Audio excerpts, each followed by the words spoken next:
अस्सलाम वालेकुम नाजरीन। ड्रामा सीरियल फासिक की नेक्स्ट एपिसोड में आप देखेंगे मुताहिर पे आखिरकार अनीका की सारी बातों का असर हो ही जाता है। मुताहिर घर आए तो फातिमा डॉक्टर की अपॉइंटमेंट के मुतालिक बताती है, मगर मुताहिर ने उसके साथ जाने से इनकार कर दिया। वो मुताहिर जो फातिमा को बाहर ले जाने के लिए इतना तरसता था, आज वो डॉक्टर के पास भी नहीं जा रहा। मुताहिर, ये आप मुझसे कैसे बात कर रहे हैं और आजकल आप मुझसे बात बात पे नाराज हो जाते हैं। मुताहिर ने इस बात का भी सीधा जवाब न दिया, बल्कि उसे नजरअंदाज करके यहाँ से चला जाता है। अब फातिमा को बिल्कुल समझ में नहीं आ रहा कि आखिर मामला क्या है, क्यों मुताहिर मुझसे इस तरह से बदजन होने लगे हैं।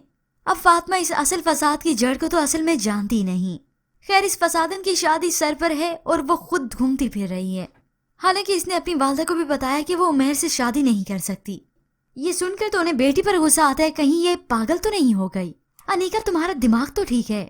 खैर, उसकी वालदा ने अब इसकी बातों को बिल्कुल कान पे नहीं धरा, मगर अनीका अच्छे से जानती है कि इस चाल, इस बाजी को मैंने कैसे पलटना है। मायूं से पहले वो गैर इखलाकी लिबास पहन के यहाँ से बाहर जा रही थी ताकि पार्टी करूं, चिल करूं, मगर ये सब उमैर ने देखा तो गुस्सा होने लगा। अब तुम मेरी बीवी बनने वाली हो और मैं शादी के बाद ये सब कुछ बिल्कुल बर्दाश्त नहीं करूंगा। फातिमा जो मायूं के फंक्शन के लिए एक दिन पहले ही आ गई थी, तो वो इन दोनों की बातें सुन लेती है। तभी शायद वो अनीका के मुंह से खुद ही सुने कि वो उससे शादी नहीं करना चाहती। तब फातिमा को पता चलेगा कि गलती पर कौन था। पर भी आपके ख्याल में कि अनीका अपने मुंह से कहेगी कि वो उमैर से शादी नहीं करना चाहती, क्या फातिमा इस हकीकत को जान पाएगी?